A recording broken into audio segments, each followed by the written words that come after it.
سيدنا محمد وعلى آل سيدنا محمد كما صليت على إبراهيم وعلى آل إبراهيم في العالمين إنك حميد مجيد. أعوذ بالله من الشيطان الرجيم. بسم الله الرحمن الرحيم. أفلم يدبروا القول أم جاءهم ما لم يأت آباءهم الأولين أم لم يعرفوا رسولهم فهم له منكرون أم يقولون به جنة بل جاءهم بالحق وأكثرهم للحق كارهون ولو اتبع الحق أهواءهم لفسدت السماوات والأرض ومن فيهن بل أتيناهم بذكرهم فهم عن ذكرهم معرضون أم تسألهم خرجا فخراج ربك خير وهو خير الرازقين.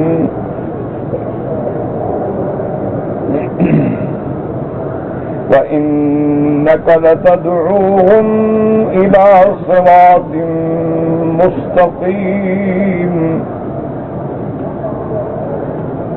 وإن الذين لا يؤمنون بالآخرة عن الصراط لناكبون ولو رحمناهم وكشفنا ما بهم من ضر للجوا في طغيانهم يعمهون.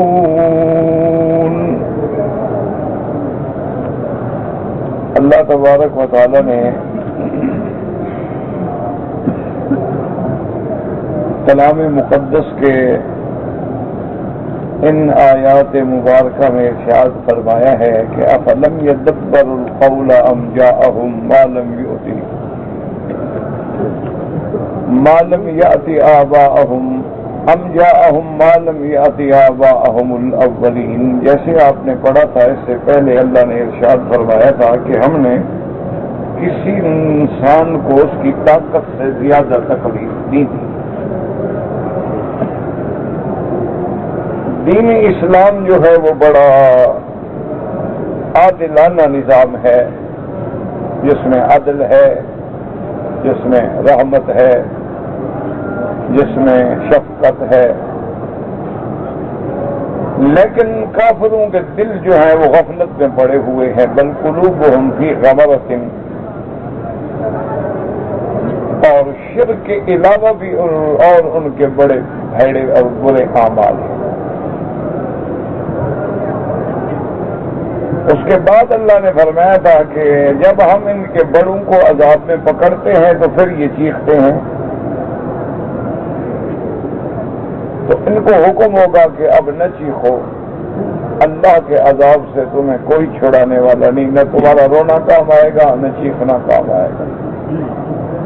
کیوں کہ قد کانت آیاتی تتلی علیکم، ہم نے پیغمبر بھیجے، انہوں نے ہمارا قرآن پڑھ کے تمہیں سنایا،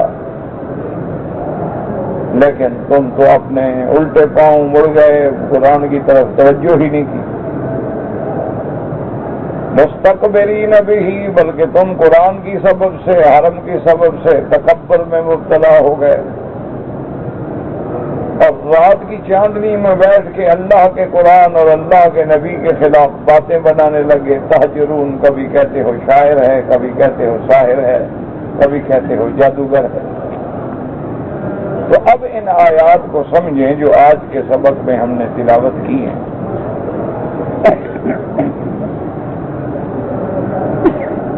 اللہ نے فرمایا کہ وہ کیا اسباب ہیں کہ جن کی وجہ سے یہ ایمان نہیں لاتے.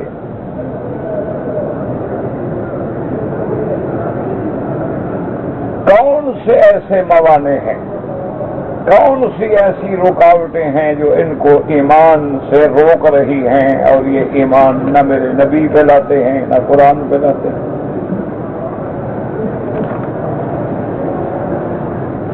تو اسی کو اللہ نے ان آیات میں بیان فرمایا، فَلَمْ يَدَّبَّرُوا الْقَوْلَ أَمْ جَاءَهُم مَّا لَمْ يَأْتِ آبَاءَهُمُ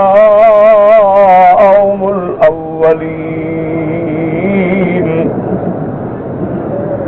اللہ نے فرمایا کیا یا تو یہ اس قول میں، اس قرآن کے فرمان میں تدبر ہی نہیں کرتے، یا کوئی ایسی نئی چیز آئی ہے جو ان کے پہلے باپ دادوں کے پاس نہیں آئی، کوئی نئی بات ہے۔ اگر قرآن اترا ہے تو پہلے انجیل بھی اتری ہے، تورات بھی اتری ہے، زبور بھی آئی ہے۔ اگر میرا نبی آیا ہے تو پہلے بھی تو پیغمبر آئے ہیں، کوئی نئی بات تو نہیں۔ آخر یہ کیوں ایمان نہیں لے آ رہا ہے؟ کوئی نئی چیز ہے؟ ام لم یعرفوا رسولهم فهم له منکرون۔ اللہ نے فرمایا یا ان کے ایمان نہ لانے کی وجہ یہ ہے کہ اپنے رسول کو، پیغمبر کو یہ پہچانتے نہیں، ان کو پتہ نہیں کہ بھئی جس نے دعویٰ نبوت کیا ہے وہ کون ہے، اللہ جانے سچا ہے، اللہ جانے سچا نہیں ہے۔ تو یہ بات بھی نہیں ہے، اللہ کے نبی محمد مصطفیٰ ان کے اندر پیدا ہوا ہے۔ ہم نے کوئی باہر سے پیغمبر نہیں بھیجا۔ ولد فیہم ونشأ فیہم، میرا نبی محمد مصطفیٰ ان کے قوم میں، ان کے قبائل میں، بنی ہاشم میں پیدا ہوئے، وہیں آپ کا بچپن گزرا، جوانی گزری، آپ کی صدق، امانت، عصمت، دیانت، عزت، عصمت سب کو جانتے ہیں، تو پھر کیا بات ہے نہ ماننے کی؟ یا تو کبھی ہوتا ہے نا آدمی کہتا ہے جی بتائیں نیا آدمی ہے ہمیں کیا پتا، لیکن جس کو جانتے ہوں، جس کی صداقت امانت پہ ان کو یقین ہو اور اس کو خود اپنی زبان سے الصادق الامین کہتے ہوں، پھر ایمان نہ لائیں تو یہ رکاوٹ بھی گویا نہیں ہے۔ ام یقولون بہ جنۃ، یا یہ کہتے ہیں کہ پیغمبر پہ نعوذ باللہ جنون کے اثرات ہیں، تو یہ بات بھی بڑی بدیع البطلان ہے کہ میرے نبی جیسا عقل والا تو کوئی ہے ہی نہیں۔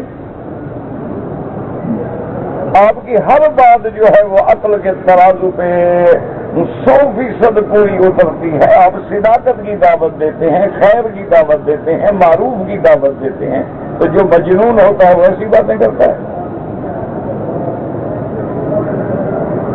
اس لیے اللہ نے فرمایا کہ یہ بات بھی غلط ہے، یہ پھر آخر کیوں نبی نہیں مانتے؟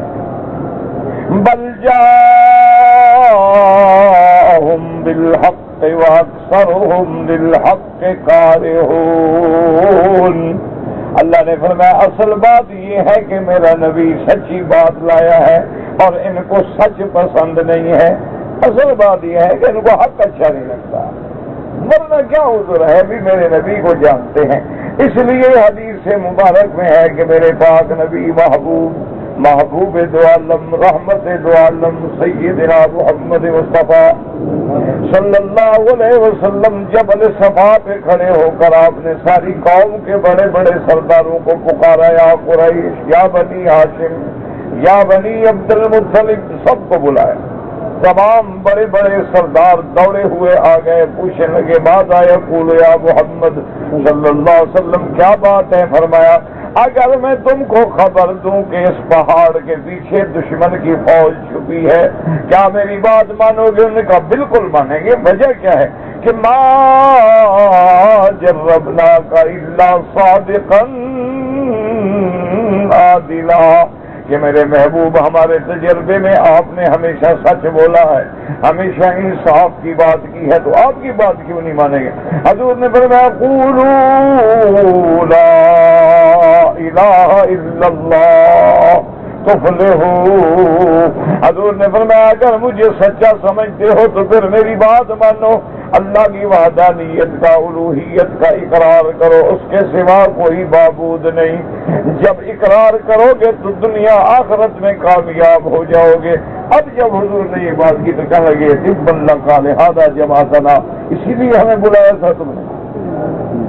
اس لیے یہاں بھی قرآن وہی بات کہتا ہے، بل جاءہم بالحق، اصل بات یہ ہے کہ میرا مدنی حق کے ساتھ آئے ہیں، سچ کے ساتھ آئے ہیں، وَأَكْثَرُهُمْ لِلْحَقِّ كَارِهُونَ، اور ان میں اکثر مانا ہوتا ہے تقریباً سارے کافر، حق بات کو انکار کرنے والے، ناپسند کرنے والے ہیں۔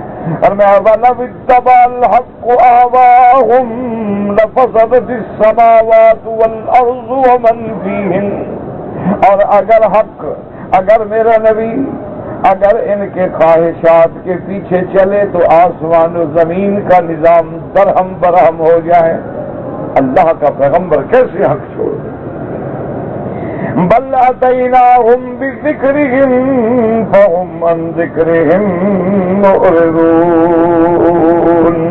اللہ تبارک و تعالی نے فرمایا کہ بل میرا نبی تو ان کے پاس ان کی عزت و عظمت کی چیز لے کے آیا ہے، قرآن ان کے لیے باعث عزت ہے، ان کے لیے ذکر ہے، وَإِنَّهُ لَذِكْرٌ لَكَ وَلِقَوْمِكَ، شرف ہے تیرے لیے، تیری قوم کے لیے۔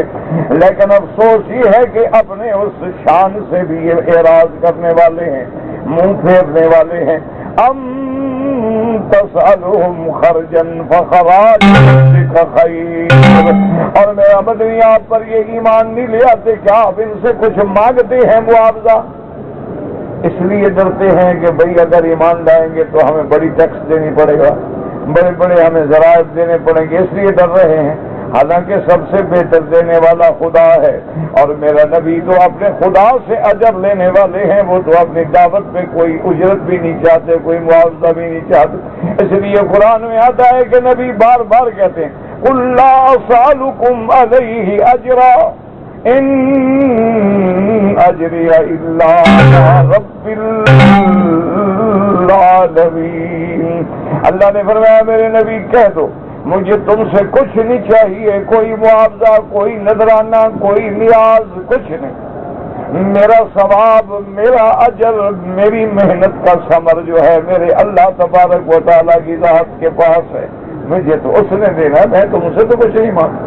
اس لیے علماء نے لکھا ہے کہ علماء حق اور علماء سو کے درمیان میں اگر فرق دیکھنا ہو تو علماء سو کی نظر دولت پہ ہوگی، پیسے پہ ہوگی، ان کی نظر جو ہے وہ اپنے ذاتی مفادات پہ ہوگی، جہاں مفاد نظر آیا ڈھل گئے، جہاں فائدہ نظر آیا ڈھل گئے۔ اور علماء حق جو ہیں ان کی نظر اب اللہ کی رضا پہ ہوتی ہے، ان کی نظر دنیا کی نفع پہ نہیں ہوتی۔ اس لیے آپ دیکھیں گے فرعون نے جب حضرت موسیٰ علیہ السلام کے مقابلے کے لیے اپنے وقت کے جادوگروں کو بلایا تو جب جادوگر آ گئے تو سب سے پہلی بات کی اِنَّ لَنَا لَأَجْرًا إِن كُنَّا نَحْنُ الْغَالِبِينَ، کہنے لگے غالب آ جائیں تو ہمیں انعام ملے گا کہ نہیں ملے گا؟ سب سے پہلے مال پہ نظر دی، پہلی نظر ہی حلوے پہ دی۔ تو فرعون نے بھی کہا کھل کے، انہوں نے کہا بالکل کمال ہے موسیٰ علیہ السلام، انکم اذا لمن المقربین، تم انعام مانگتے ہو، میں تو تمہیں اپنا مقرب بناؤں گا، تمہیں وزارتیں دوں گا، کرسیاں دوں گا، تمہیں ٹھاٹ تمہاری بنا دوں گا۔ بس موسیٰ علیہ السلام کے تو ہمیشہ باطل کی نظر منفعت پہ ہوتی ہے، اور انبیاء کے وارثوں کی نظر اللہ کی رضا پہ ہوتی ہے کہ لا اسألکم علیہ اجرا ان اجری الا علی رب العالمین۔ اس لیے میرے اللہ نے فرمایا میرا مدنی کیا آپ کو یہ نہیں مانتے ام تسألہم خرجا فخراج ربک خیر وہو خیر الرازقین، کیا آپ ان سے کوئی بدلہ مانگتے ہیں، آپ ان سے کوئی نظر نیاز خراج جزیہ مانگتے ہیں؟ اور آپ کو تو اللہ دینے والے ہیں، آپ کو ان سے کسی قسم کی ضرورت نہیں ہے، نہ اجرت کی، نہ اجر کی، نہ ثواب کی، نہ دولت کی۔ وَإِنَّكَ لَتَدْعُوهُمْ إِلَىٰ صِرَاطٍ مستقیم، اور میرے مدنی آپ ان کو سیدھے راستے کی طرف بلانے والے ہیں، یعنی آپ تو ان کا بھلا کر رہے ہیں، ان کو صراط مستقیم کی طرف بلا رہے ہیں. وَإِنَّ الَّذِينَ لَا يُؤْمِنُونَ بِالْآخِرَةِ عَنِ الصِّرَاطِ لَنَاكِبُونَ. اور اللہ نے فرمایا کہ جو لوگ آخرت پر ایمان نہیں لاتے، جن لوگوں کا قیامت پہ ایمان نہیں ہے، وہ صراط مستقیم سے ہٹنے والے ہیں. ناکبون من منحرفون، ناکبون من عادلون، راستے سے ہٹنے والے، پھرنے والے. وَلَوْ رَحِمْنَاهُمْ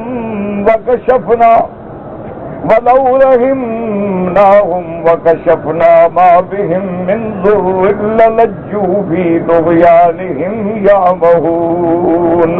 اور اگر ہم ان پہ رحم کر دیں اور ان پہ عذاب ٹال دیں، یہ پھر بھی سرکشی کے ساتھ گمراہی میں جا کے گم ہو جائیں گے. اس کی وجہ کیا تھی؟ علماء نے لکھا کہ قاعدہ یہ ہے کہ جب کسی قوم پہ عذاب آتا ہے، عذاب کے وقت میں فوراً رجوع کرتے ہیں، لیکن جب اللہ عذاب ہٹا دیتے ہیں تو پھر اسی کفر و شرک میں پڑ جاتے ہیں. جیسے قرآن نے فرمایا فَإِذَا رَكِبُوا فِي الْفُلْكِ دَعَوُا اللَّهَ مُخْلِصِينَ لَهُ الدِّينَ، کہ جب یہ کشتی میں سوار ہوئے، کشتی ڈولنے لگی، ڈوبنے لگی، تو اب اللہ کو پکار رہے. فَلَمَّا نَجَّاهُمْ إِلَى الْبَرِّ، اور جب اللہ نے دعا سن کے ان کو کشتی کو بچا دیا، خشکی پہ پہنچا دیا، تو پھر شرک کرنے لگ گئے. یہ تو عادت. اور یہ جو آیت ہے اس کے بارے میں حضرت ابن عباس فرماتے ہیں کہ حضور صلی اللہ علیہ وسلم رحمت دو عالم کبھی بد دعا نہیں فرماتے تھے، لیکن مشرکین مکہ نے آپ کو اتنی مجبور کر دیا کہ حضور پاک نے بھی بد دعا کی. آپ کی زبان مبارک سے یہ کلمات نکلے کہ اللہم اشدد بطأتک علی مضر، اللہم اجعل علیہم سنین کسنی یوسف، کہ یا اللہ اپنا عذاب ان پہ پکڑ سخت کر دے اور ان پہ قحط ڈال جیسے یوسف علیہ السلام کے زمانے میں قحط پڑی. جب اللہ کے نبی نے بد دعا کی تو دعا قبول ہو گئی. مکے والوں پہ ایسا قحط آیا، بارشیں بند، خوراک بند، باہر سے قبائل سے جو گندم آتی تھی شام سے، یمن سے، صنع سے، عدن سے، وہ بند. اور نتیجہ یہ نکلا نعوذ باللہ، اللہ معاف کرے، کہ ان کو ایسے بھوک کی شدت سے اندھیرا نظر آتا تھا اور پرانے چمڑے جو ہیں ان کے ٹکڑے اور جوتیوں کے ٹکڑے ابال ابال کے کھاتے تھے، حتیٰ کہ جب تنگ آ گیا تو ابو سفیان بھاگا مدینہ منورہ. اس وقت تک ابو سفیان مسلمان نہیں ہوا تھا، لیکن حضور صلی اللہ علیہ وسلم کا رشتہ دار ہے، چاچا ہے. ابو سفیان جو ہے مدینہ منورہ میں آیا اور حضور صلی اللہ علیہ وسلم سے درخواست کی، ملاقات کی. آپ نے فرمایا آ جاؤ ملو. تو ابو سفیان ملا اور حجت بھی تھی اور کہنے لگا کہ یا محمد صلی اللہ علیہ وسلم، ہمارے بڑے بڑے سرداروں کو آپ نے بدر میں قتل کر ڈالا ہے، اور جو بچ گئے ہیں بد دعا کر کے ان کو بھوک سے مار رہے ہو، اسی بات پہ آپ خوش ہیں کہ تیرے رشتے دار مر جائیں بھوکے. رشتے داری تو تھی نا، ایک تعلق تو ہوتا ہے. کہنے لگا کہ یا رسول اللہ قتل تھا آباءنا، کہ ہمارے جو بڑے بڑے سردار تھے وہ تو آپ نے بدر میں ان کو تو تلوار سے مار ڈالا، جو باقی بچے ہیں ان کو بھوک سے مارنا چاہتے ہو.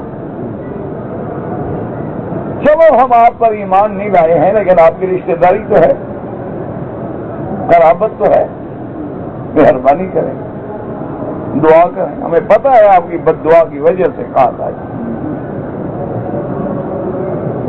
کافروں کو یقین تھا، لیکن افسوس یہ ہے کہ آج مسلمان کو بھی نہ اپنے ایمان پہ یقین ہے، نہ قرآن پہ یقین ہے، نہ نبی پہ یقین ہے، نہ دعا پہ یقین.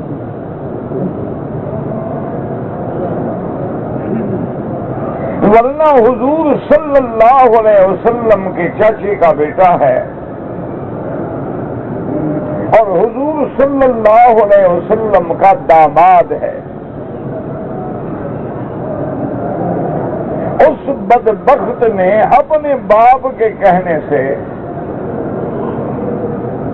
عتبہ کا بیٹا ہے اور حضور کا داماد بھی ہے، عتبہ، عتیبہ، شیبہ، ربیعہ سب حضور کے رشتہ دار ہیں قریب، تو اس بدبخت کو باپ نے کہا کہ جا کے طلق ابنت محمد، حضور کی بیٹی کو طلاق دے دو، اور نعوذ باللہ جا کے حضور کو کہہ دو کہ ہمیں آپ کی بیٹی کی ضرورت نہیں ہے۔ وہ بدبخت باپ کے کہنے سے آیا اور اللہ معاف کرے، اللہ معاف کرے، اللہ معاف کرے، حضور کی طرف تھوک دیا کہ مجھے آپ کی کوئی ضرورت نہیں، آپ سے رشتہ داری کی ضرورت۔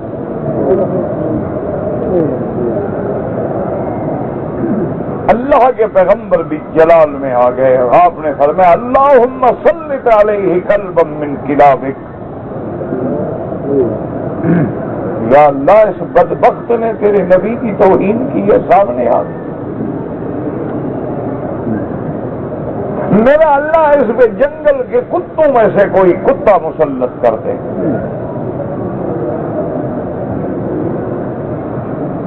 حضور کی زبان مبارک سے یہ کلمات نکلے، اس نے آ کر باپ کو بتایا کہ میں نے طلاق دے دی، میں نے ایسا کیا ایسا کیا ایسا کیا، لیکن حضور نے بھی دعا کی ہے کہ اللہم سلط علیہ قلبا من کلابک، کہ اللہ اپنے دنیا کے جنگلوں کے کتوں میں سے کوئی کتا اس پہ مسلط کر۔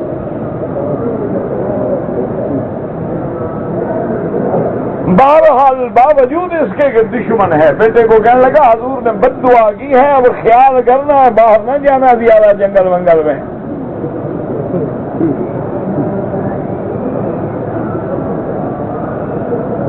تو اسی اثنا میں اتفاق کی بات ہے کہ مکے والوں کا ایک تجارتی قافلہ جو ہے شام کی طرف روانہ ہوا، تو اس میں عتبہ بھی تھا، عتیبہ بھی تھا، اس کا یہ بیٹا بھی تھا، یہ بھی تجارت کے لیے باہر نکلے۔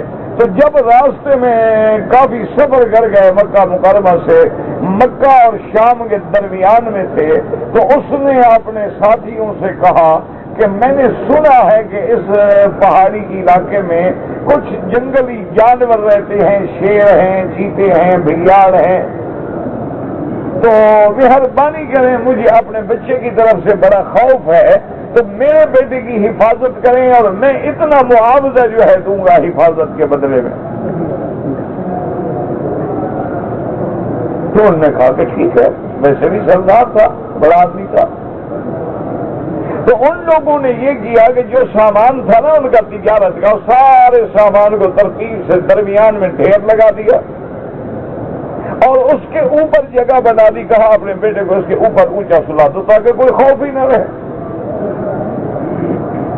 اور ہم سب لوگ جو ہیں وہ ارد گرد سو جاتے ہیں، اور تھوڑی تھوڑی دور جو ہے وہ آگ بھی جلا دیتے تھے تاکہ کوئی جنگلی جانور حملہ نہ کرے۔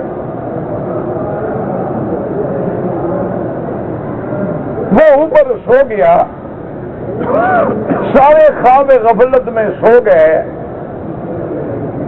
جب سب کو نیند نے پکڑ لیا تو جنگل سے ایک شیر نکلا، تو اب راوی جو بیان کرتا ہے وہ کہتا ہے جب وہ آیا تو ایک ایک آدمی کو منہ کو سونگ رہا،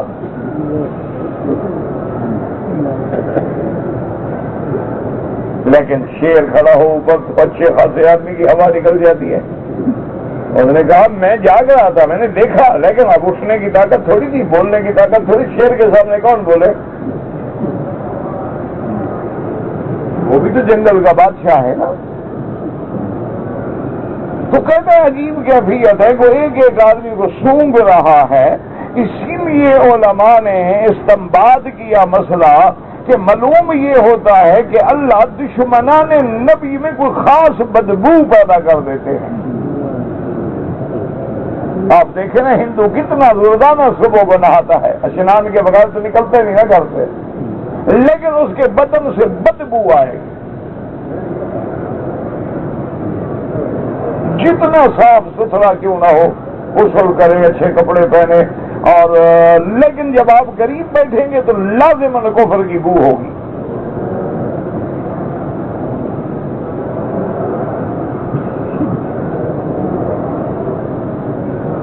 تو کہتا ہے کہ اس کے بعد اس نے دیکھا کہ جتنے بندے سو رہے ہیں ان میں تو میرا شکار ہے نہیں، کہتے پھر بڑا غور کر کے سوچتا رہا، تھوڑی دور گیا، وہاں سے دوڑ کے آیا اور چھلانگ لگائی، اور اوپر جو سویا تھا نا صبح کا بیٹا اسی کو جا کے پکڑا، وہ جو دشمن رسول اوپر سویا ہوا،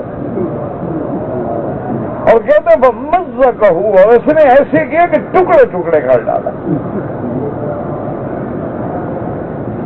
اور ان کے اٹھنے تک تو مار پھاڑ کے کھا پی کے بھاگ بھی گیا۔ وہ جب اٹھے وہ کون اس کے پیچھے بھاگے گا، کون لاٹیاں لے کے جائے گا، بندوقیں شندوقیں تھوڑی ہوتی تھی اس زمانے، تو تیر کمان تھے یا نیزہ تھا یا لاٹھی تھی یا تلوار تھی۔ تو کہتا کہ وہ چلا گیا تو اب وہ دعا کرنے لگا، دیکھا میں نے کہا تھا کہ اللہ کے نبی نے بد دعا کی ہے، میرا بیٹا بچے گا نہیں۔ آپ بھی اللہ کے کعبے میں ہیں، مسافر ہیں، ہماری زبانیں تو گندی ہو گئی، کعبہ شریف میں زیادہ رہنے سے آدمی بے ادب ہو جاتے ہیں، وہ ادب اور وہ تمنا وہ تڑپ نہیں رہتی جو باہر کے آنے والے کے دل میں ہوتی ہے۔ آپ بھی دعا کر لیں، اللہ ہم تو عاجز ہیں، اللہم سلط علی الکفار والمشرکین قلبا من خلاف، اللہ تو بھی تو قادر ہے ان ظالموں پہ، اپنے کتوں میں سے کوئی کتا حملہ آور کر دے، تیرے آگے کیا مشکل؟ یہ تو ہم بیکار ہیں، ہم عاجز ہیں کہ آج ہر طرف سے کفر ہمیں آنکھیں دکھاتا ہے اور ہم چپراسی بنے کھڑے۔ میرا مولا تیرے آگے تو تیرے پاس تو قدرت ہے، ہم کمزور تھے،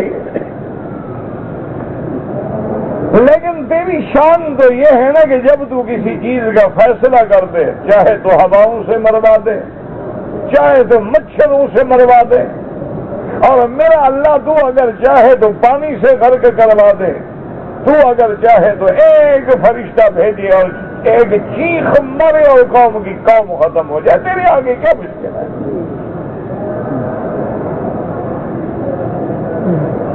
تو اب تو بہرحال میرا مولا اپنی شان کن فیکون کا اظہار فرما، حضور کی امت پہ بڑا مشکل وقت آ گیا ہے، اب عالم اسلام کے لیے بڑا مشکل وقت آ گیا ہے، میرا مولا کفر متحد ہو گیا ہے، شیطانی قوتیں شیطانی طواغیت جو ہیں وہ ہر طرف سے تیرے دین پہ قرآن پہ اسلام پہ حملہ آور ہو چکے ہیں، اور ہم عاجز ہیں، ہمیں دفع کرنے کی بھی طاقت نہیں ہے، لیکن تیرے دربار پہ درخواست کر سکتے ہیں کہ اگر تو نے بھی مدد نہ کی تو تانا دیں گے بدھ کے مسلم کا خدا کو۔ تو اس لیے حضور صلی اللہ علیہ وسلم نے جب بد دعا کی تو قحط پڑ گئی، ابو سفیان آ کے کہنے لگا یا رسول اللہ صلی اللہ علیہ وسلم آخر آپ کیا چاہتے ہیں؟ حضور صلی اللہ علیہ وسلم کو بھی رحم آ گیا اور حضور نے دعا کی کہ اللہ ان پر اب قحط ختم فرما دے، تو صحابہ کہتے ہیں کہ جیسے حضور نے دعا کی اسی وقت قحط ختم ہو گئی۔ ابو سفیان جب مکے میں واپس آیا ہے تو حالات بدل گئے، اور حضور نے مکے والوں سے بھی کہا، مدینے والوں سے بھی کہا بھی جس کے پاس بھی چیز ہے ابو سفیان کو بھیجو، مکے والوں کو بھیجو، بیچارے مر رہے ہیں۔ تو اس لیے اللہ نے فرمایا کہ اگر ہم رحم کر دیں، ان پہ عذاب اپنے ٹال لیں، لیکن یہ پھر کفر میں بڑھ جاتے ہیں، یہ پھر اسی کفر میں جا کے کھو جاتے ہیں۔ یہی حال آج مسلمان کا ہے، بیماری آ جائے تو دیکھو روتے یا اللہ رحم فرما، رو رہا ہے، دعائیں مانگ رہا ہے، اور اگر وہ بیماری سے ٹھیک ہو جائے 2 دن نہیں گزرتے بھول جاتا، پتہ ہی نہیں کہ مجھے تکلیف تھی یا نہیں تھی، اسی طرح پھر شراب کباب وہی گناہ، بے نمازی گناہ کو پتہ یاد ہی نہیں ہوتا۔ اس لیے قرآن نے ایک جگہ پر وَإِذَا أَنْعَمْنَا عَلَى الْإِنسَانِ أَعْرَضَ وَنَأَىٰ بِجَانِبِهِ وَإِذَا مَسَّهُ الشَّرُّ فَذُو دُعَاءٍ عَرِيضٍ۔ اللہ نے فرمایا جب ہم اپنے بندے پہ انعام کرتے ہیں، رحمت کرتے ہیں، مال دیتے ہیں، صحت دیتے ہیں، طاقت دیتے ہیں، دولت دیتے ہیں، منہ پھیر کے چلا جاتا ہے، اور جب ہم پکڑ لیتے ہیں تو پھر بڑی چوڑی چوڑی دعائیں کرتا ہے، پھر روتا ہے جی حضرت دعا کر دیں، حضرت دعا کر دیں۔ جب ٹھیک ہو جائے نہ دعا یاد نہ نماز یاد نہ خدا یاد نہ رسول یاد، یہی کافروں کا حال ہے۔ اسی لیے اللہ فرماتے ہیں وَلَوْ رَحِمْنَاهُمْ وَكَشَفْنَا مَا بِهِم مِّن ضُرٍّ لَّلَجُّوا فِي طُغْيَانِهِمْ يَعْمَهُونَ۔ اگر ہم ان پہ رحم کر دیں اور ان پہ عذاب کھول دیں، لیکن اس کے بعد یہ دوبارہ اپنی اسی سرکشی میں اوندھے جا کے گر جاتے ہیں، تو اصل بات تو یہ تھی کہ اللہ کے راستے پہ آتے اور دعا کرو کہ اللہ عالم اسلام کی عزت کے فیصلے فرما دے۔ الہ العالمین رحم فرما، بس رحم فرما۔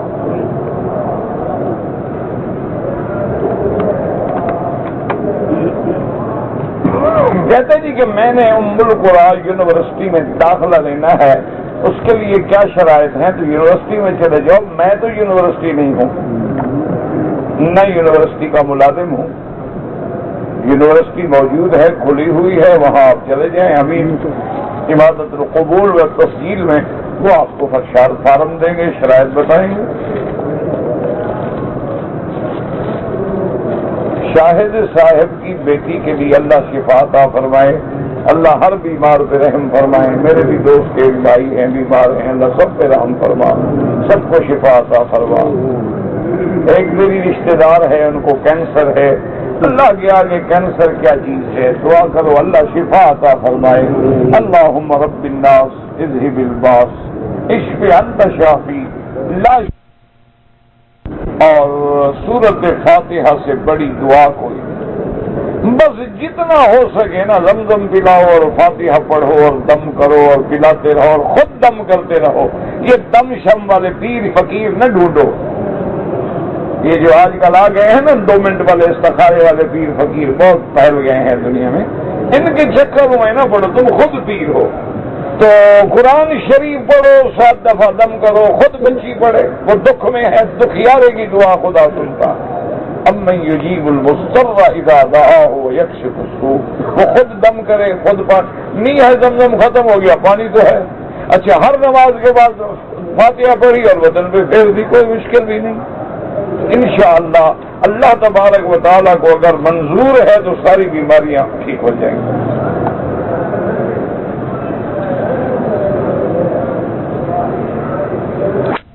اسود کے بوسہ دینے کے لیے اگر پائپ لگا دیا جائے تو اس لائن کے اندر جائیں، انشاءاللہ اسی پائپ میں پھنس کے حاجی مر جائیں گے۔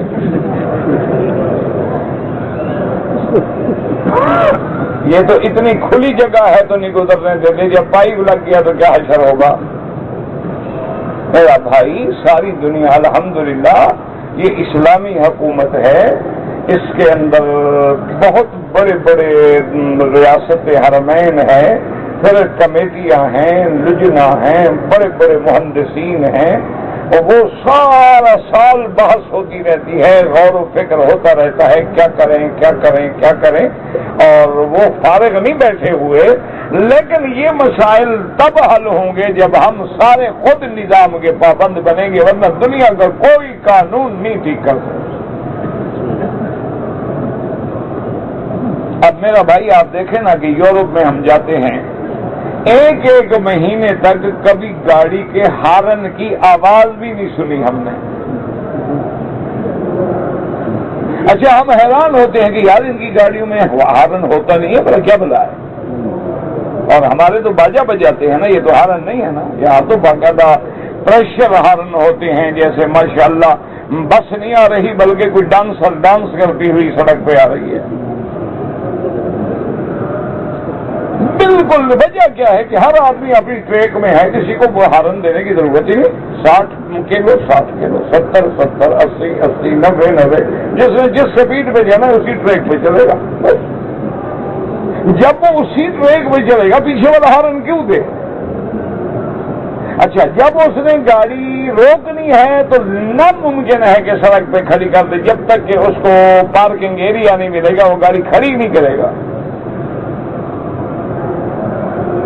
جب کوئی چیز کھائیں گے، پانی پیئیں گے، برسی پیئیں گے، کوئی برگر کھائیں گے، لفافے میں پیک کریں گے، مجالیں گے ایسے جنگل میں پھینک دیں، وہ اپنی گاڑی میں رکھیں گے، جب اسٹیشن پہ اتریں گے، سروس اسٹیشن آئے گا، وہاں جو ڈبے مخصوص ہیں ان میں جا کے اپنے ہاتھ سے ڈالیں گے، پھر گندگی کیسے ہو؟ وہاں آپ ایئرپورٹوں میں جائیں مثلاً 500-500 400 جہاز بھی کبھی اکٹھے آ جاتے ہیں تو 1600 آدمی ہو جاتا ہے، 400 300 آدمی کی فلائٹ ہے اور 5-7 کاؤنٹر ہیں اور جناب ہر آدمی لائن میں آ رہا ہے، مجال ہے کہ لائن توڑے، کھڑا ہے بس کھڑا ہے۔ تو یہ باتیں میرا بھائی نہ پائپ فائدہ دے گا نہ کوئی، اور یہ باتیں اس وقت فائدہ دیں گی جب ہر آدمی یہ سوچ لے کہ اللہ کا کعبہ ہے اور میں نے زیادتی نہیں کرنی، میں نے دوسرے بھائی کو بھی موقع دینا ہے، اور آرام سے خود فیصلہ کر کے لائن میں آ جائیں، اور جو مقامی پولیس ان کو بھی بتا دے گا جی بس لائن میں ہم چلیں گے انشاءاللہ، ہم دھکا بھی نہیں دیں گے، عورتیں ادھر سے آئیں گی مرد ادھر سے، بالکل سارا نظام ٹھیک ہو سکتا ہے، کوئی مسئلہ نہیں۔ ورنہ 10,000 پائپ لگا دو مسلمان نہیں سیدھا ہو سکتا، اس کو اللہ سیدھا کرے تو اور بات۔ اگر کسی عورت کے حالت احرام میں سر کے 2-3 بال ٹوٹ گئے کچھ بھی نہیں ہوتا، عورت کے ہوں یا مرد کے ہوں، جب ہم وضو کرتے ہیں کئی بال ٹوٹ جاتے ہیں، ہاتھ لگاتے ہیں بال ٹوٹ جاتے ہیں، جو بال ٹوٹتا ہے وہ مردہ بال ہوتا ہے، اس لیے کوئی گناہ نہیں۔ شریعت میں حالت احرام میں خود بال نہ کاٹو، خود اس طرح نہ پھیرو، خود کینچی سے نہ کاٹو، خود زبردستی نہ کرو، ورنہ ٹوٹ گیا کوئی مسئلہ نہیں۔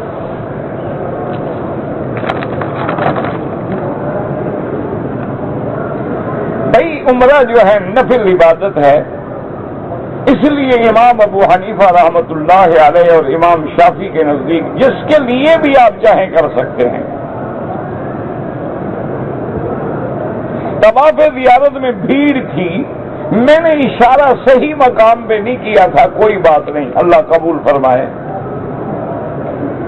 کہتے جی کہ خواتین جو پاکستان میں ہیں اگر وہ اپنے گھر میں جماعت سے نماز پڑھیں، بالکل پڑھیں، کوئی نہ پڑھے، کیوں نہ پڑھے، پڑھ سکتی ہے، کوئی منع نہیں۔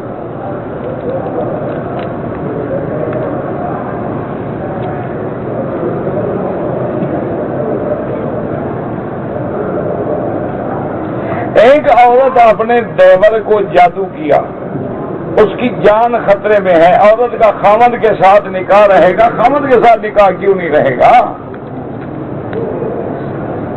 تو وہ ایک نکاح میں 2 شوہروں سے فائدہ اٹھانا چاہتی ہے نا،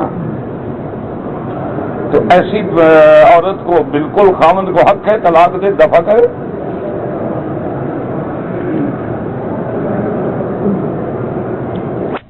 بیمار ہیں اللہ شفا دے،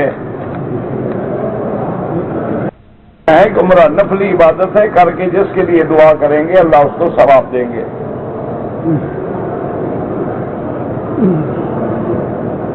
میں نے احرام کراچی سے باندھا، جدے اترا، مجھے دوست لینے کے لیے آیا، میں اس کے گھر احرام باندھا ہوا ٹھہر گیا، صبح غسل کیا، پھر احرام باندھ لیا، کوئی بات نہیں، کچھ نہیں ہوتا ہے۔ لیکن اگر غسل تم نے خوشبو والے صابن سے کیا تو دم پڑ گئی۔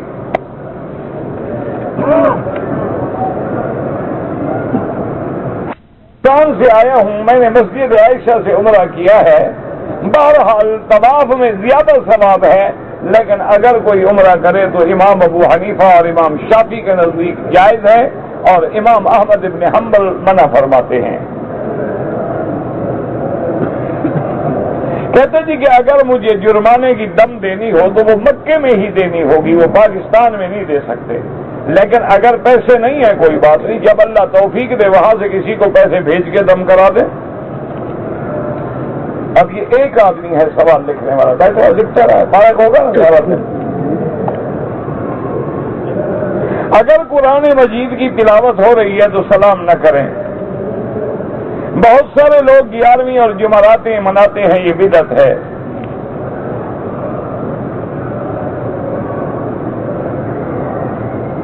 ہم اسلامیات کی کتابیں پڑھتے ہیں، اس میں بعض آیات بھی ہوتی ہیں، ان کو آپ بغیر وضو ہاتھ لگا سکتے ہیں۔ مومنین کی صفات قرآن اور تورات میں ہیں، انجیل میں ان کو کسی نام سے مثال دی ہے، تو آپ انجیل دیکھیں، میں نے تو انجیل نہیں پڑھی، مجھ سے سبق یاد نہیں ہوتا ہے، رب زدنی علما پڑھا کرو۔ مدینہ منورہ جائیں تو واپسی پہ احرام ضرور باندھیں، مدینہ منورہ میقات ہے۔ وعدہ خلافی اگر ہم کریں گے یا خیانت، تو یہ حقوق العباد ہے، بندوں کے معاملے میں خیانت کرو گے نا، بندے سے وعدہ کر کے خلاف کرو گے تو حقوق العباد ہے۔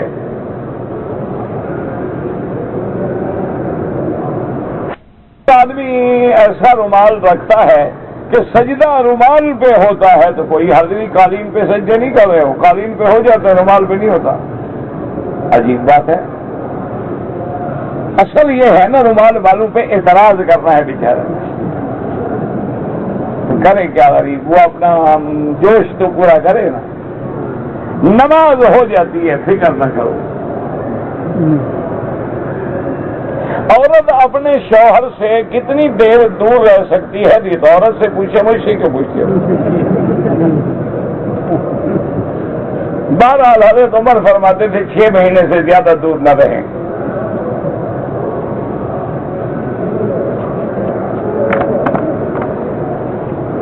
ڈرائیور ہوں، کاروبار کے لیے طائف جاتا ہوں، طائف جائیں تو آپ نماز سفری پڑھیں گے، طائف سے واپس آئیں تو 250 کلومیٹر ہو جاتا ہے، آپ مسافر ہیں، سفر کی نماز پڑھیں۔ ارادہ کریں تو نہیں لکھا جاتا، لیکن اگر مکے میں کوئی ظلم یا شرک کا ارادہ بھی کرے تو لکھا جاتا ہے۔ کہتا جی کہ مکہ مکرمہ میں اور مدینہ منورہ میں دکانداروں سے چیز کے خریدنے کے ریٹ میں زیادہ بحث نہیں کرنی چاہیے، یہ پہلے دور کی بات تھی، اب تو دکاندار ہمارے بھائی بیٹھے ہیں انشاءاللہ، آپ فکر نہ کرو، 2 روپے والی چیز 20 روپے مانگیں گے، ان سے بحث نہیں، بلکہ 50 دکان دیکھنے کے بعد سودا لیا کرو، ورنہ یہ بخشائے لوگ بیٹھے ہوئے ہیں ماشاءاللہ۔ لوگ تو 2 نمبر بیچتے ہیں، نہیں 6 نمبر کو 1 نمبر بنا کے بیچتے ہیں۔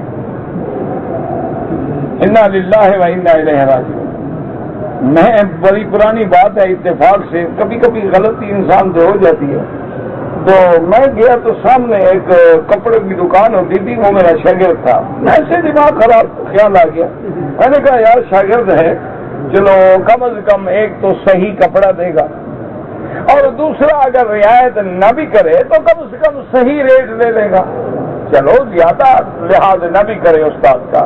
میں چلا گیا، میں نے کہا یہ دو کپڑے شپڑا خریدا، اور میں نے کہا استاد دیکھیں آپ سے میں پیسے نہیں، میں نے کہا نہیں بغیر پیسے کے تو میں لیتا نہیں ہوں، تم ایسا کرو کہ تم اپنی خرید ریٹ جو ہے نا، جس پہ خریدا ہے وہ لے لو، تاکہ تمہارا نقصان نہ ہو، اور نفع تم نے گویا میرے لیے چھوڑ دیا، تمہاری مہربانی ہو گئی۔ اس نے کہا جی میں نے یہ 10 ریال پہ خریدا ہے، مثال کے اب یاد نہیں رہا، پرانی بات ہے، اور آپ کو اصل خرید پہ دے رہا ہوں، ٹھیک میں نے لیا، پیسے دے دیے۔ اس سے ایک دکان آگے ویسے اتفاقاً ایک دوست مجھے ملنے والا تھا، وہ میرا کھڑا ہو گیا، اس کے بعد بھی وہی کپڑا پڑا تھا، میں نے کہا یار یہ کیسے دیتے ہو؟ اس نے کہا جی 8 ریال میٹر، یعنی شاگرد نے 10 ریال میں دیا خرید کہہ کے، وہ 8 میں ویسے بیچ رہا تھا، خدا جانے خرید تو 5 کی ہوگی یا 6 کی ہوگی۔ میں پھر شرم سے نہیں گیا اس کی دکان پہ، نے کہا کیا کہوں جا کے، جب اس کو پہلے حیا نہیں آیا تو میرے چہرے سے حیا آ جائے گا، لیکن اس بیچارے کو پتہ لگ گیا کہ استاد سامنے کھڑے تھے اس دکان پہ، اس سے جا کے پوچھا اس نے کہ تم سے کوئی کپڑا پوچھا تھا؟ انہوں نے کہا یہ کپڑا کیا بتایا؟ میں نے 8 بتایا۔ او تم نے مجھے خراب کیا ہے۔ کہتے جی کہ مشرک اگر دعوت قبول نہ کریں اسلام کی تو سیدھی بات ہے، دنیا میں رہنے کا تو سب کو حق ہے، یہودی ہو، نصرانی ہو، مشرک ہو، کافر، اگر اسلام کے پاس قوت ہے تو ان کو دعوت دیں، دعوت نہ مانیں تو پھر جہاد کریں، لیکن قوت نہ ہو تو صبر سے گزارا کریں۔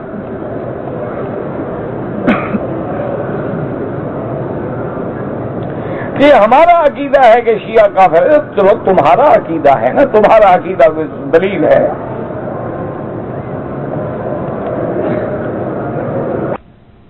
تبلیغ کا کام جو ہے وہ تو قرآن حدیث سے ثابت ہے، تو آپ لوگوں کو کیوں نہیں کہتے کہ تبلیغ کریں؟ تو یہ روز ہم کیا کریں، تبلیغ ہی تو کریں اللہ کا بندہ۔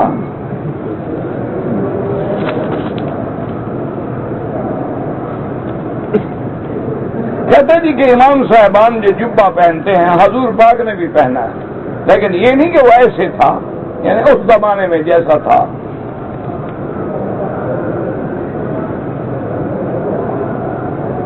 ایک آدمی پاکستان سے روزگار کے لیے آیا ہے، حدود حرم میں ہے، اس نے آتے وقت عمرہ نہیں کیا، تو امام ابو حنیفہ رحمۃ اللہ علیہ کے نزدیک عمرہ بھی کرے اور ایک دم بھی دے۔ امام احمد بن حنبل فرماتے ہیں کہ چونکہ وہ کام کی نیت سے آیا ہے، عمرے کی نیت سے ہی نہیں آیا، تو اس پہ دم نہیں پڑے گی۔ وہ یہ نہیں کہتے کہ عمرہ نہ کرے، وہ بھی کہتے عمرہ کرنا چاہیے تھا، تم نے اپنا ثواب ضائع کیا ہے۔ رمل کرنے وقت بھاگنے کی ضرورت نہیں، بس ایسے جیسے پہلوان چلتا ہے۔ اگر ایک آدمی نے احرام باندھنے کے بعد حمام میں جا کے دونوں چادریں اتار کے لٹکا دی تاکہ گندی نہ ہو، کوئی بات نہیں، پھر چادریں کھولنے سے احرام نہیں بھاگ جاتا، احرام نیت کا نام ہے، چادروں کا نام احرام نہیں۔ ہوا میں کسی کی چادر اڑ جائے تو گویا عمرہ اڑ گیا، احرام اڑ گیا، عجیب عقل ہے۔ طواف میں عورتیں ساتھ لگ جاتی ہیں تو اپنی عورتوں کو سمجھاؤ، یہ اس کو لوگوں کے بس میں تو نہیں ہے۔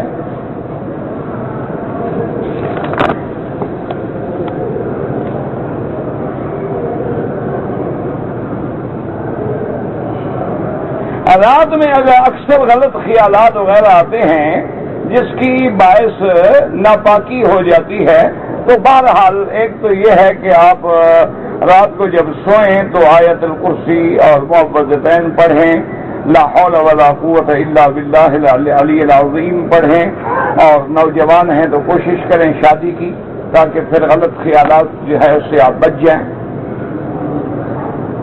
اگر اپنے ہاتھوں سے بندہ اپنی یعنی گناہ کرے تو قیامت میں ہاتھوں کو اللہ حاملہ کر کے اٹھائیں گے کہ حشر والے دیکھ لیں گے اس نے یہ حشر کیا تھا۔ اگر آدمی کے قطرات آتے ہیں تو یہ منی کی نہیں ہوتی، مزی ہوتی ہے، اس کے لیے استنجا کافی ہے۔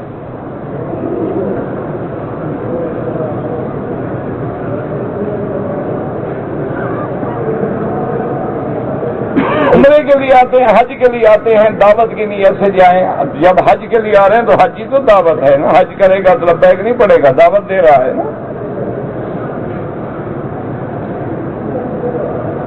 ہر مسلمان بادشاہ ہو یا گدا ہو اس کو تبلیغ کرنی چاہیے۔ میری والد والدہ سب بیماروں کو اللہ شفا دے۔ سورۃ یاسین کی فضیلت آپ فضائل قرآن میں پڑھیں۔ دادی دادا جو بھی ہیں سب جو فوت ہو گئے اللہ ان کی قبروں پہ رحمت کرے، جو زندہ ہیں شفا دے۔ اگر ہم نفل نماز میں قرآن دیکھ کے پڑھیں جائز ہے۔ جو لاولد ہیں اللہ ان کو اولاد عطا فرما۔ میں نے جب شادی کی تو بیوی سے حق مہر معاف نہیں کروایا، لیکن میں نے شکرانے کے نفل پڑھے تھے۔ نفلوں سے ادا نہیں ہوتا، اس کو ادا کرو۔ نفل تمہاری لیے عبادت ہے نا، بیوی کا حق المہر تو دو نا، معاف کیوں بھائی؟ یعنی پہلے دن سے نیت ہی معاف کروانے کی، بڑا شریف آدمی ہے بھائی، یعنی دینے کی نیت ہی نہیں تھی، معاف کروانا تھا اس نے۔ ادا کرو فوراً، ورنہ بیوی کے حق المہر کی وجہ سے جہنم میں جاؤ گے۔ یہ حقوق العباد ہے۔ میری 9 سال کی بچی بیچاری بیمار، اللہ شفا عطا فرمائے۔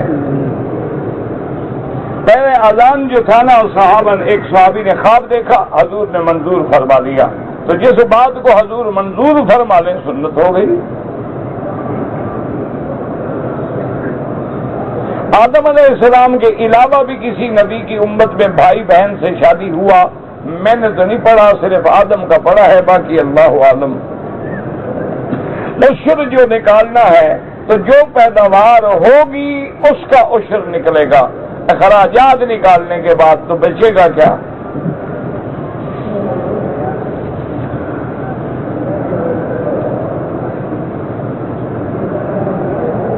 اللہ پاک آپ کی دعائیں اور سب کی دعائیں اور سب کی تمنائیں قبول فرمائے اور منظور فرمائے اور سب کی حاضری منظور فرمائے۔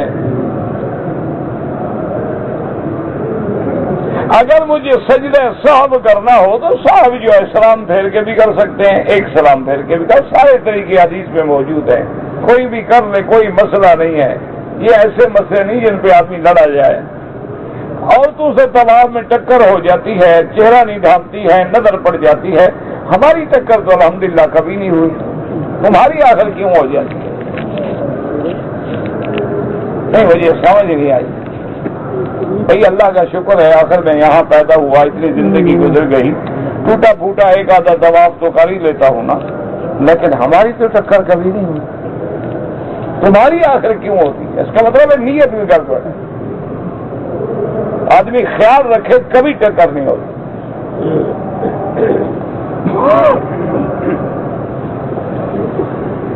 آپ نظر نیچے رکھیں کبھی اس کے چہرے پہ نہیں پڑے گی۔ ابھی آپ طواف کا تجربہ کرنے کے نظر بر قدم، جیسے بزرگ ہمارے کہتے ہیں نا کہ نظر اپنے قدموں پہ ہو، اللہ کا خوف دل میں ہو، نظر جھکی ہوئی ہو، اب مجالے دیکھیں کبھی ٹکر ہو۔ موسیقی حرام ہے، موبائل فون بجتا ہے تو یہ بجانے والے آخر کو ہندو تو نہیں ہے، مسلمان ہیں، ان کو خود حیا آنی چاہیے، یہ بھی مسئلہ ہے بتانے کا نا۔ جو اللہ کے حرم میں آئے ہیں، کبھی ہندو بھی مندر میں یہ موسیقی نہیں بجاتا، وہ اپنے بھجن تو گاتا ہے لیکن موبائل کی گھنٹیاں نہیں بجاتا۔ اب اگر ان کو خود کعبے کا حیا نہ ہو تو مولوی مکی کے کہنے سے کوئی حیا آ جائے گا؟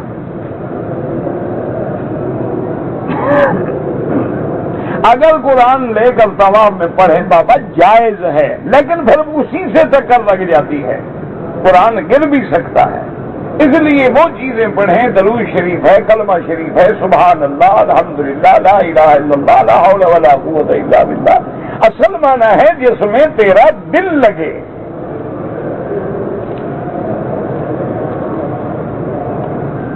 ایک آدمی بیمار ہے، اللہ سب کو شفا دے، ہر بیمار پہ رحم فرما۔ میری بھی طبیعت خراب رہتی ہے، اللہ پاک شفا عطا فرمائے۔ بابا خود دعا کیا کرو، میری دعائیں لگتی تو میں خود نہ ٹھیک ہو جاتا۔ ہاں، میری دعائیں لگتی تو میں خود بیمار ہوں، مجھے پریشانی ہے، تکلیف ہے، گھر میں بھی، مجھے ذاتی طور پر بھی۔ میری دعاؤں میں کچھ نہیں ہے، اصل دعا تیری ہے جو درد سے نکلے گی اندر سے۔ روزی میں برکت کے لیے دعا، بالکل جی، آپ استغفار پڑھا کریں۔ بینک سے سود پہ ٹریکٹر لینا خالص حرام۔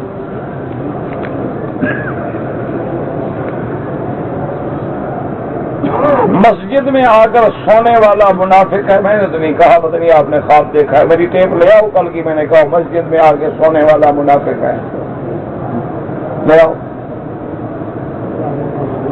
اسے پتہ نہیں، خواب دیکھتے رہتے ہیں، کھڑے ہوتے ہیں نیند میں، خود سو رہے ہوتے ہیں، کہتے ہیں مولوی مکی نے کہا تھا،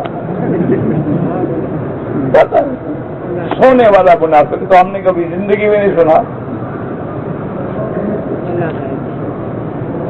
بی بی فوت ہونے کے بعد شوہر بی بی کی پیشانی پہ بوسہ دے سکتا ہے؟ نہیں دے سکتا۔ پہلے جو دیے وہ تھوڑے، مرنے کے بعد تو چھوڑو بیچاری کو، پھر زندگی رہی تو جنت میں انشاءاللہ۔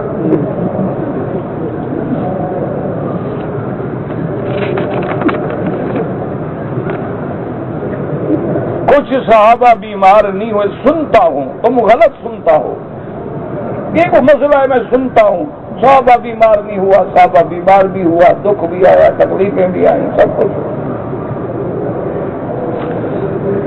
کبھی بھی تکلیف ہمارے گناہوں کی وجہ سے آتی ہے، اور اللہ والوں پہ تکلیف ان کے درجات بڑھانے کے لیے آتی ہے۔ جیسے انبیاء پہ تکلیف آئی، انبیاء تو گناہوں سے پاک ہیں، تو ان کی شان کو اونچا کرنے کے لیے آئی۔ کہتے جی کہ آپ کے طالب جو ہے نا بوڑھے بہت لڑتے ہیں، بھی عمر ہوگی لڑنے کی، اب کیا کریں، اس عمر میں لڑے نہیں تو کیا کریں، کام کے ہوتے ریٹائر ہو جاتے۔ بھئی آخر محکمہ کیوں ریٹائر کر دیتا ہے؟ وہ جانتا ہے اب ہر کسی سے لڑیں گے، جائیں گے پر چھٹی کریں، یہ عمر ہے ان کی لڑنے کی، لڑنے دو ان کو، من عمر ہو نقص من خلق، یعنی میں جو ان کو روکوں پھر میرے ساتھ لڑیں، اپنی کھال بچا کے میرے گلے ڈال رہے ہو۔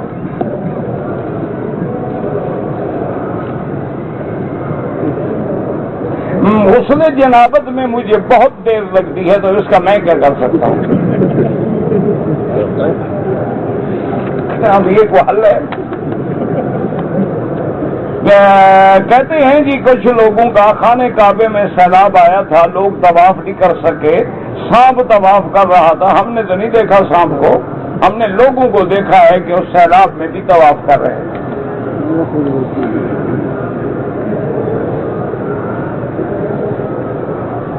کہتے جی کہ بعض دکانوں پہ ایسے وہ بنے ہوتے ہیں کپڑے لٹکانے کے لیے ہینگر، کہ اس میں عورت کی ساخت نظر آتی ہے لیکن گردن نہیں ہوگی، گردن کاٹ دی جاتی ہے. بچیاں گڑیاں پسند کرتی ہیں، بالکل کوئی بات نہیں، گڑیاں کھیلنا جائز ہے. بی بی عائشہ گڑیاں کھیلتی تھی.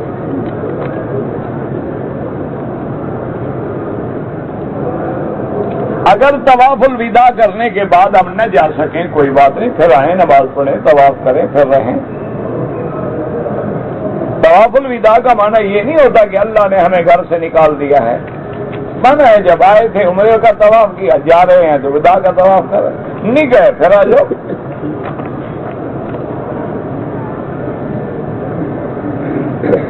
تعلیمی امتحانات میں آسانی کے لیے کوئی دعا بتلائیں. رب زدنی علما اور سورۃ الم نشرح لک صدرک ووضعنا عنک وزرک الذی انقض ظہرک.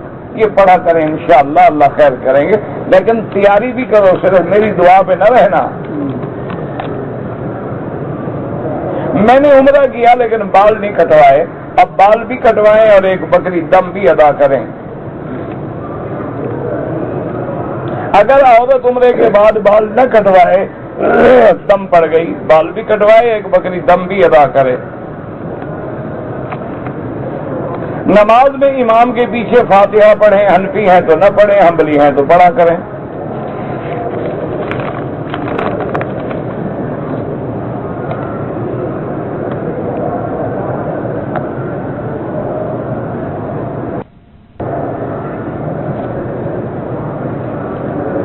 کہتے جی کہ آپ نے جو لکھا تھا کہ دشمن دہشت گرد، آپ ٹھیک ہے، آپ کا یہ اور آپ کا جو فکر ہے یہ بھی ٹھیک ہے.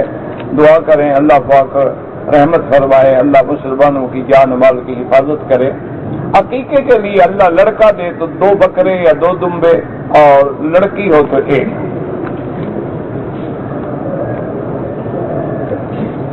میری بیوی کو 1-2 روز سے کپڑوں پہ کبھی کبھار داغ لگ جاتا ہے. میرا بھائی دیکھو، عورتوں کو پتا ہے کہ یہ اس کے حیض کے دن ہیں یا نہیں ہیں. اگر حیض کے دن نہیں ہیں ویسے داغ لگ گیا تو یہ چلنے سے، گرمی سے، موسم کے بدلنے سے بھی ہو سکتا ہے، وہ نمازیں پڑھتی رہے. اگر اس کے ایام حیض کے آ گئے ہیں، اس میں داغ لگا ہے تو وہ حیض کی علامت شروع ہو گئی. یہ تو فیصلہ عورت خود کرے گی. ربنا تقبل منا انك انت السميع العليم وتب علينا انك انت التواب الرحيم. یا الہ العالمین، عالم اسلام کے غلبے اور عزت کا فیصلہ فرما. یا اللہ کفر کو ذلت آوے شکست دو چار فرما. یا اللہ فلسطین ہو، کشمیر ہو، مسلمان جس ملک میں ہیں ان کی جان مال آبرو عزت کی حفاظت فرما. یا اللہ تمام مساجد و مدارس کی حفاظت فرما. یا اللہ دین والوں کی حفاظت فرما، دین کے کام کرنے والوں کی حفاظت فرما، دین کی تبلیغ کرنے والوں کی حفاظت فرما. یا اللہ بیماروں کو شفا عطا فرما، بے حیاؤں کو حیا عطا فرما، بے دینوں کو دین عطا فرما، قرض داروں کے قرض عطا فرما، جن کا رزق تنگ ہے ان کے رزق میں برکتیں عطا فرما. یا الہ العالمین، ہماری ظاہری، باطنی، روحانی، جسمانی بیماریاں، پریشانیاں سب اپنی رحمت سے دور فرما. اللہم انا نعوذ بک عن الہم والحزن، ونعوذ بک عن العجز والکسل، ونعوذ بک عن الجبن والبخل، وعن غلبة الدین وقہر الرجال. اللہم انا نعوذ بک عن جہد البلاء ودرک الشقاء وسوء القضاء وشماتة الاعداء. اللہم وفقنا لما تحب وترضى.